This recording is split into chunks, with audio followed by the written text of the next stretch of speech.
The Liberty paintball team finished another season in the top 5 of the nation, with an experienced group returning and talented incoming players. The Flames are looking at staying a national power and reclaim the Flames national championship that they won 2 seasons ago.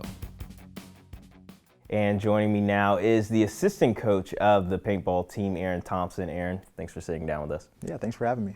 Aaron, let's talk about last season. Obviously, you guys were coming into defending your national championship, and unfortunately, you didn't get a chance to be able to defend it, but you had another season finishing in the top 4 of the nation. So kind of touching on about that and touch on about the new season because obviously it was a very young team. Yeah, so every season it seems like, we lose a lot of really good players. Our seniors move on, and so most seasons turn out to be a rebuilding year for us, and that was the same for last season.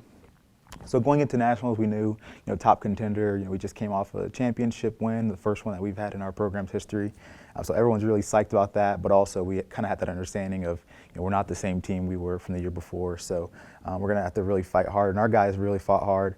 Unfortunately, our semifinals match, we were hurt with a lot of injuries, and so it's just something we're gonna have to focus on this year is really making sure we're all in the right conditions so that we can really compete hard. Because that really put a kind of put a nail in our coffin, so to say. So. And yeah, going into this past off season, I know you just touched on it. Kind of, your team always seems to be retooling because you always lose a couple key players here and there. So yeah, talk a little bit about this off season because you always seem to find a way to bring in new talent to kind of refurbish your ranks. So talk a little bit about the off season and guys coming in now for this new year. Yeah, well, thankfully it really seems like we have a lot of potential that always comes into our program.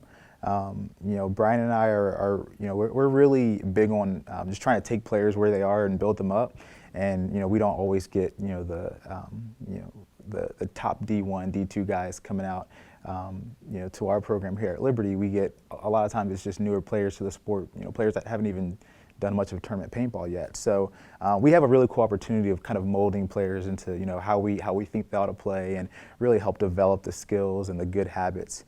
That a big tribute to that is also just from our returners, the guys that are the veterans on the team, just really helping pour into those guys. So most years we do kind of start out with the newer players, but we're able to pick them up and develop them into competition level players over the years. And one thing that you guys have been able to develop is really the paintball community. You've turned Liberty into a household name because of how consistent this team has been over the past few years. I mean, multiple seasons where you're the regular season #1 team. You just talked about your first national champion, then a plethora of top 5 finishes nationally. So talk a little bit about just building the team because I know even Coach Davidson, he was one of those guys, and even yourself, you were one of those guys that kind of helped lead this new era of paintball, especially after Todd Hogan hand over the reins to you guys. Yeah, absolutely. And something it's just been a big part of our program is the legacy that we leave. Todd was really intentional about that. Even when I was coming up my freshman year back in 2011, Todd was really intentional about pouring into the new guys that came into the program and making sure that the juniors and the seniors, also helped, build them up and, pass on those skills that they have and kind of share the experiences that they have. And so, we're super thankful for everyone who's contributed to the program. Todd, Tank, Coach Scott from way back, and all these different guys that have really helped, just pour into the team. It's gone a long way. So.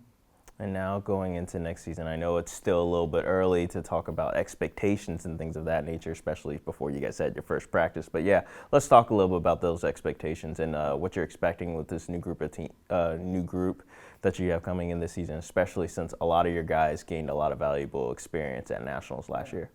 Yeah, so we plan to hit the ground running. The first weekend after courses, we'll get all of our guys to come back in. We do a little bit of an information session, kind of set the ground rules for everyone. Let them know, hey, we're here to have fun, but also we're here to compete and we're here to work hard. And so we make sure to tell our guys that you're going to have to stay in shape throughout the semester. We're going to have our team conditioning. You need to be conditioning on your own. But also when we go out to the field to practice, a lot of teams are just practicing on Sundays, and it might not even be consistent Sundays. A lot of different schools are doing every other weekend or maybe even once a month. But we really try to make sure our program stays consistent. Our guys are sticking to the schedule and just coming out and understanding. We have to go to work. You have to really you have to take your grind seriously if you really want to compete at this level. So yeah, we try to instill that mindset, that athlete mindset, and just a good work ethic in our guys early on. Well, Aaron, we can't wait to see what happens this season, and we wish you the best for this upcoming year. Right on. Thank you.